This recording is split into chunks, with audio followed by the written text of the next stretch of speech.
Western sanctions only strengthen the Russian economy. The Kremlin has been trying to convince Russians of this for many years. Recently, the Ministry of Finance of the Federation reported that revenues from the oil and gas industry to the country's budget increased by 11% in November 2023. Это ложь. It is a lie. Lies because the bond of Russia, and Putin uses this bond very skillfully. If you don't lie, you can't live in this country and you cannot rule this country. And everyone lies. So don't believe that Russia's income and expenses are balanced. It is all unbalanced. At a press conference, Putin admitted that he was forced to resort to inflation, forced to print money in order to finance military and social spending.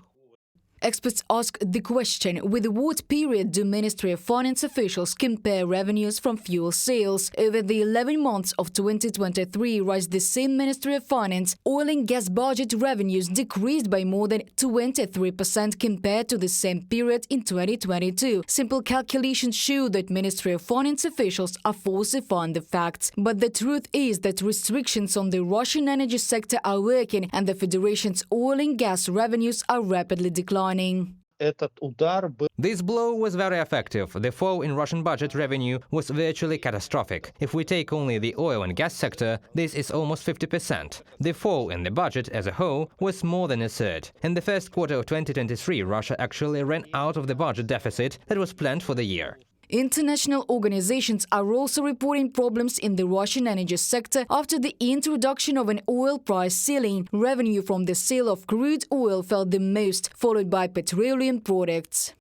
Russian crude export prices declined sharply in November, with euros falling below their $60 per barrel price cap on December 6. The lower prices and a 200 drop in oil shipments pushed November export revenues for crude and products down 17%, MOM to $15.2 billion, a level not seen since July 2023, from a message on the International Energy Agency website.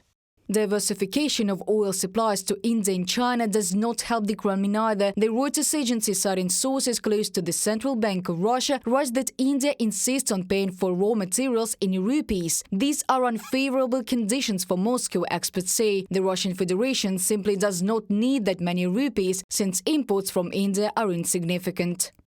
The problems flared when India, which has become Russia's biggest buyer of seaborne oil since European customers retreated, insisted in July on paying in rupees, and the trading activity nearly fell apart, according to 3 sources familiar with the matter. These sources, who requested anonymity, said the Russian oil suppliers, who also could not be named because of the issue's sensitivity, could not do deals in Indian rupees because of informal guidance from the Russian Central Bank. It would not accept the currency. From Reuters.